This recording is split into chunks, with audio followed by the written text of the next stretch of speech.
This tutorial is designed to help you prepare your micro-teaching exercise. We're going to go over 3 or 4 of the common technologies that you can use to do your presentation of your introductory lesson. So with that as a quick intro, go ahead and let's move on to the next slide, and we'll take a look at the technologies that we're going to present to you. All right, let me begin by just going over this slide.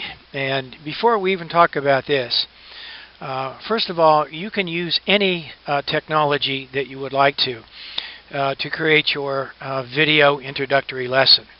I'm going to show you 4 specific ones that I think will be at different levels of difficulty, but relatively easy to use.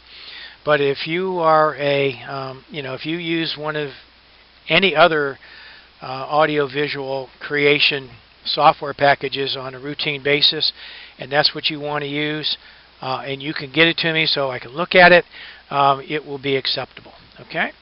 So with that as a caveat, we're going to be looking at this first category that I call ubiquitous technologies, which are YouTube and narrated PowerPoints. I tried to indicate to you a level of difficulty, or the other way around, a level of ease for you to use these technologies when you are selecting which one will be for your introductory lesson.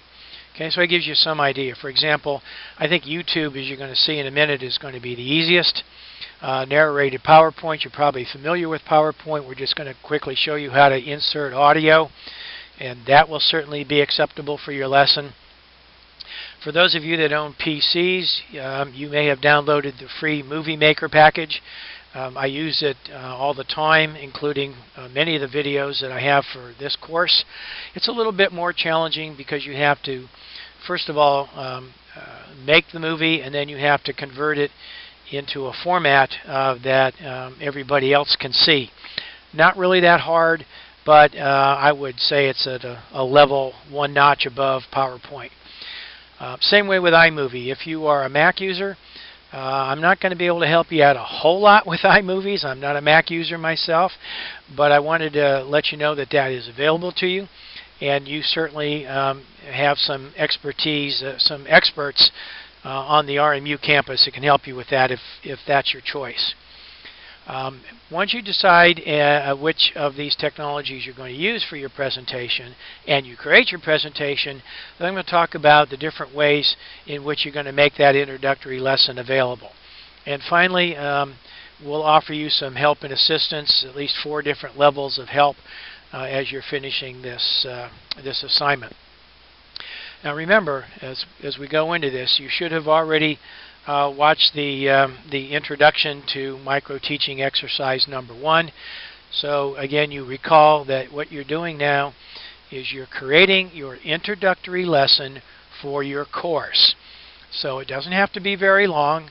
It certainly will not be probably more than 8 to 10 minutes. That's the standard that I'm using. If you go over that a little bit, that's fine. Don't go over very much because you're making files. And obviously, the longer that video lesson, the more difficult it's going to be for you to find a place to upload that file. Obviously, the longer it's going to be for us to review it. So stay within those parameters. And let me show you the first technology that you can use, which I actually just found out myself not too long ago, called the YouTube video. So let's go on to the next slide. Now, most of us have used video in one form or another. You might have your own video camera. You might use the video options on your smartphones. But all of you have an RMU Gmail account. As an RMU student, Gmail is that's our server of choice for running our email. And you may not have known it before, but this is a screenshot of what your Gmail account should look like. This is the inbox, my inbox. And as you can see, as you're moving from left to right, from search to images to mail to drive to calendar, to the right there's a drop-down box called More. And if you will click under More, you will see the option of YouTube. Simply because you have an RMU Gmail account also means that you have a YouTube account. And again, very few faculty or staff realize this until it was presented to us by the ed tech folks. So you have a YouTube account just by virtue, again, of having a Gmail account, and you can upload any videos that you have to YouTube. Actually, that's, again, what I do in Blackboard now, so that all those videos are sitting in YouTube and not on our Blackboard account. But in addition to uploading videos, you can actually use YouTube to create videos. And that's what we're going to do. So step number 1 is log into your Gmail account. Step number 2 is scroll over to More, hit the down arrow, and click on YouTube. This is the screen that you're going to see when you click on YouTube. And we're only going to show you now how to create a video using a webcam. Now, again, you've got to have a web camera to do this. So if you don't have a web camera, you have a couple of options, including coming onto the campus and using almost any of the machines in our labs. And certainly the best choice for you would be to use the machine that's in the Ed Tech Center. I'll talk more about that toward the end, how you can schedule those machines. But if you have a webcam on your computer, your step number 3 is to click on the upload icon that I have circled here. Just click on upload, and the following options will pop up to create videos. And again, what we're going to create right now is a webcam capture. So if you click on the icon to record, we'll move on to the next slide. All right, this part is fairly easy. Once you click on the record button, you're going to see this screen, this little tiny window pop up from Adobe Flash Player settings, and it's going to simply ensure that you're doing something that you really want to do, which is to access your camera and your microphone. So there's a tiny little button there. It's a little hard to see, but it's right next to the green check that says Allow. So you need to click Allow so that that radial button kind of lights up, and then you'll click on Close. That will open up the black screen. It should also turn on your web camera, and it should turn on your microphone. And then you can simply start recording. Now, the introductory lessons, like this one itself, does not need to be perfect. Okay, so don't spend a lot of time trying to redo your presentation, but you will need to practice it before you start recording. This is not something that is going to be easy for you to just do on the fly. I always have a script in front of me. Okay, so you can, and the other thing about this is once you create a video, you can delete it. You can't, I don't want you to try to edit it because it's going to be too difficult to figure out the editing commands, but you can try a couple of practice ones, see how you look and sound. Of course, you won't like how you look or sound, but that's okay. Nobody else does either. And the idea here now is to click on the Start Record button down at the bottom that you see there. Record your video presentation. Go from start to finish. You can stop it and restart it if you want to take a little bit of a break, but it's probably a better idea to just kind of keep on going. Once you click on the Start Recording, that button down at the bottom turns into Stop Recording. So obviously, after you're done doing your presentation, you can stop the recording. Now, after you stop recording your YouTube, it will complete the upload and conversion. So it will take you a few minutes, depending on how long your presentation was. Okay, so at that, if it doesn't start right away, there's a button at the bottom right that you can see there called Upload. Simply click that button, and it will go through its process of uploading your video into YouTube. Now, during the upload, especially after that YouTube finishes, after the upload finishes, you will receive a link. It will look something like the one that you see there on the screen. You need to capture that link and send it to the instructor. Send it to me. Okay, that's all it will take. Okay, once we have that video, once we have that URL, I can look at your email. Put that URL somewhere in the email. Say, hey, I just finished my video. Here's the web address for it, and then I can go and take a look at that anytime.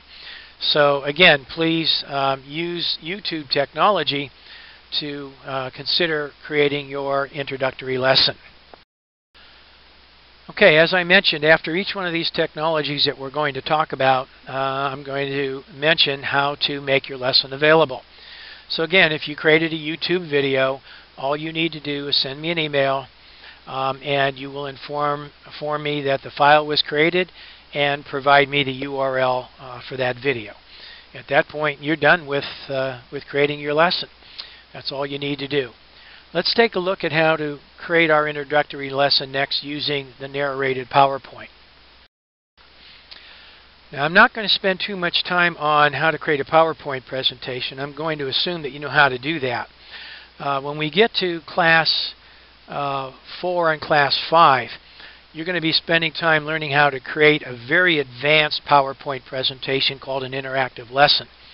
But for your introductory lesson, I want you to prepare a simple PowerPoint presentation using the kinds of slides that you would use in a classroom, except for our purposes, I will want you to narrate that PowerPoint. So to do that, you can put a narration on each of the slides. That's the easiest way to do it. And you do that by, first of all, preparing your slides. So go ahead and create all of your slides first. Put all your bullet statements in there. Write yourself a little narrative script, again, of what it is you want to say when you get to each slide. And then you'll narrate each slide separately. Okay? That's the easiest way to do it. And the easiest way is to go to the slide, like you're seeing here. We're on slide number 2 as an example. You go up to the tab at the top that says Insert. So you got File, Home, and then Insert. Click on Insert. Go off to the right and scroll down to where it says Record Audio. Okay. When you record the audio, a button or a little window pops up that says Record Sound, and you use it like any other kind of audio capture that you've ever done. There's a Start button, there's a Stop button, and as soon as you stop it and click on OK, you're going to see a speaker, a little speaker that pops up on your screen there. Okay, and all you have to do at that point is just click on the speaker, and I'll show you the next step in the next slide. All right, once you see your little speaker icon on the screen, like you do right next to the words Narrated PowerPoint, okay? Once you see them there, you need to go up to the tabs at the top and find the Animations tab. Now, the Animations tab will bring up a host of functions underneath it. So once you click on that, move way over to the right, and you'll see Reorder Animation. Okay, everybody see that? If you click on Move Earlier, okay, it will that will be your first step. It will change the icon from kind of a lightning bolt in that little orange box next to it to the number 1. But even that's not good enough. The next step you need to take is to go over to where it starts, and usually it'll say start on a click. We don't want it to do that. We want it to start with previous. So scroll down until you can click on previous. And if you do that, the number in that little orange box turns to a 0 like you see on the screen. Alright, so animation, reorder the animation and move it earlier, and then start it with the previous slide. And what that will do is that when you go into the actual PowerPoint presentation, as soon as this slide comes up, the narration will start. Okay, so that's how you make it start. Otherwise, the student or whoever is looking at the presentation will have to click on the speaker icon to hear it. We don't want them to do that. We want to be able to start. All right, that's pretty much it for a narrated PowerPoint. If you got 15 slides, 20 slides, narrate each one. Go through each slide like that, inserting the sound, recording the sound, and then after you record the sound and change it to a 0 there so that it will start with the previous slide. As soon as you do that, save it. Every time you do a narration, save your presentation right away. Okay? That way something doesn't happen and you lose all of that work that you've done. Okay? So save your presentation. When you're all done, I'll show you on the next slide how to publish it and make it available. All right, now you're going to have to get me your PowerPoint presentation.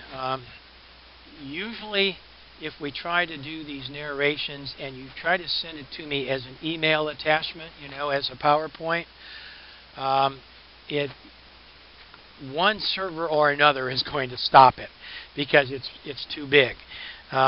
If you try to send it to me to my RMU account, which is the only one I use, I think we're limited to like 5 megabytes. Well, depending on your lesson, it could be too big for that. And so what I've done is I've created a Dropbox account for everybody in our course. And it's very simple to use. So if you created a narrated PowerPoint, the easiest thing to do is to go to www.dropbox.com, and you'll see this opening window here. Log in as tome@rmu.edu. That's an account I set up for everybody. Okay. There's the password. You see it there, EDML8280 in lowercase, and sign in. When you sign in, you're going to see a series of folders like you see at the bottom of this screen here. The one I want you to drop your assignment into is the EDML 8280 Microteaching 1 Lessons. Okay? So all you have to do is just click on that click on that folder, and then on the next slide I'll show you how to do the actual upload. Very simple to do. Alright, this is basically the easy part now. Once you've clicked on the folder, you will see the kind of the gray screen that's behind here, because I captured two screens, one on top of the other. And you need to click on the upload icon. You can see that circled in red. Just looks like a page there with an up arrow. A little hard to see sometimes, but it's right at the top of the screen. You click on the upload icon and the Choose Files window comes open. And this again is the easy part. You click on Choose Files, a window opens up for you to locate your narrated PowerPoint. You click on that. As soon as you do, it will complete the upload for you, and you're done. Okay? At that point, all you need to do is send me an email and let me know that the file was uploaded into Dropbox, and I will go out and take a look at it. We're gonna talk in this slide about the use of Movie Maker for the PC. Windows Live Movie Maker, I believe, comes standard on any computer with Windows 7.0 or greater. So you might even have this this software package on your computer already. If you don't, it's a freebie. So you can go out to Google, do a Google search of Windows Live Movie Maker, free download, and you can download it from a number of places. Well, I'm going to assume you're a little bit more sophisticated user if you want to record a video using this package. So I'm going to walk you through just a couple of steps and assume that you know how to do kind of the easy stuff. When you bring Movie Maker up, it will allow you to record video from a webcam. So it's almost like using YouTube. Well, it's a lot like using YouTube, except that this is a separate package that does a lot more than what YouTube lets you do. So if you use Movie Maker, you can actually edit it and add in some interesting features like music in the background, or you can cut and paste pieces if you don't like the entire presentation that was done, and so on. But it is at such a level, and we don't have time to exactly show you how to use Movie Maker. So if you want to try it, give it a shot. But it is kind of a level 3 difficulty. When you click on the little webcam that you see inside the circle there, right next to the word Add, it's got a little picture of a webcam. You click on that, and it will open up the second window that you see in front of you that has a record, stop, and a cancel button. Your web camera should come on, and once you click on the red record button, it should it should start recording for you. Alright, now here's kind of the tricky part. Okay, once you're done making your movie and you've stopped recording, a save video will come up and allow you to save the actual video that you had just created. And that works fine. So that if, for example, you wanted to go back and make changes to it later, the actual initial presentation, kind of the draft, if you will, is still there for you. But that's not good enough for capturing it for a computer. So you need to make one more set of changes here. So you go up to the top left, and you'll scroll down on the button that you see there that's circled in red. Scroll down to where it says Save Movie, and at this point you'll want to save it for a computer. Now what that does is it turns it into an MOV file, so that everybody who can watch movies on a PC can see your can see your movie. Okay, it will go through a live Movie Maker screen that shows you that it's saving the movie. Here it shows you it's about 80% complete, just so you can see what it's doing. And then it comes up with the final window that says your WMV file or your MOV file, however you saved it, you have a choice, is done, and you can now play it. And it'll tell you what folder it's in, and you can play it there as well. It's a few extra steps for those of you that are sophisticated enough to want to do some editing of your project.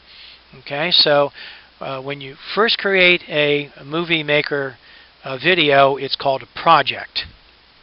Okay, and then you are going to render that into a movie format that everybody else can see. Okay, so you see on that pop down it says Save the Project. Okay, that's the original video that you did using Movie Maker. Then you're going to convert it. You're going to render it by saving the movie. As you can see there, you can save it for a computer. You can save it for email. You can save it by burning a DVD. For our purposes, you will save it for a computer. It will save that for you and create a WMV or MOV or an MP4 file. You have all of those options. Once you do that, then you have a valid movie that you can upload and send it to your instructor. Okay? going to talk for you just a second about the iMovie for the Mac. I have only used this once myself, so I'm not a very versatile user of the Mac side of movies, but I've got several people at Robert Morris that are. And so I'll give you a couple of names here when we get to the end. But for those of you that are Mac users, if you want to use the iMovie for the Mac, you can certainly do that. You can also create with this using iMovie. You can create the .mov or the .mp4. Okay, so using iMovies is fine if that's your expertise. All right, now if you created the your introductory lesson using either the Movie Maker or the iMovie, then you, like the narrated PowerPoint, you'll need to upload that into the Dropbox. That's probably the best way to send it to me. You can always try sending it as an email attachment, but my guess it's going to be too big. So if you used one of the Movie Makers, go ahead and drop it into the Dropbox using the same instructions as we discussed a little bit earlier. All right, now since you're going to be doing this over the period of time in which we're doing all of our online lessons, so between the end of class 2 and the beginning of class 4 is when you're going to be preparing your introductory lesson. I wanted to give you some names and phone numbers that you can request some help, and I want you to pretty much take them in this order. Now, I can be some help to you. Like I said, I've done narrated PowerPoints. I certainly can show you how to do that. I've done a couple of uploads into YouTube. I use iMovies all the time. I use Movie Maker all the time. And so if you're using any of those three alternatives to make your introductory video, call me first. My contact information is in the syllabus. You can try to email me. If I don't respond to an email, you can try my cell phone. But try calling me first when you have an issue. If I'm not available, there's the RMU Help Desk at the phone number you see there. They're pretty much 24/7, although the help desk itself is only manned 8 to 5 Monday through Friday. So if you call outside of those hours, you'll get an answering service who will open up a ticket, and they will attempt to get somebody to contact you as soon as possible to help you with your question. I would think that if you had problems uploading things, they would be able to help you. If you have problems accessing any of these software packages, they would be able to help you. They could help you with your Gmail and what's going on with YouTube. They probably aren't going to be much help with you with creating iMovies or Movie Maker. Okay. An additional source is the EdTech Center, which right now is in the bottom floor of Patrick Henry. The EdTech Center training room is in Patrick Henry room 102, and it's available 5 or 6 days a week. I think you can count on it for sure Monday through Friday. Not too sure about Saturday and Sunday. You would want to call them at 6886 and ask for their help.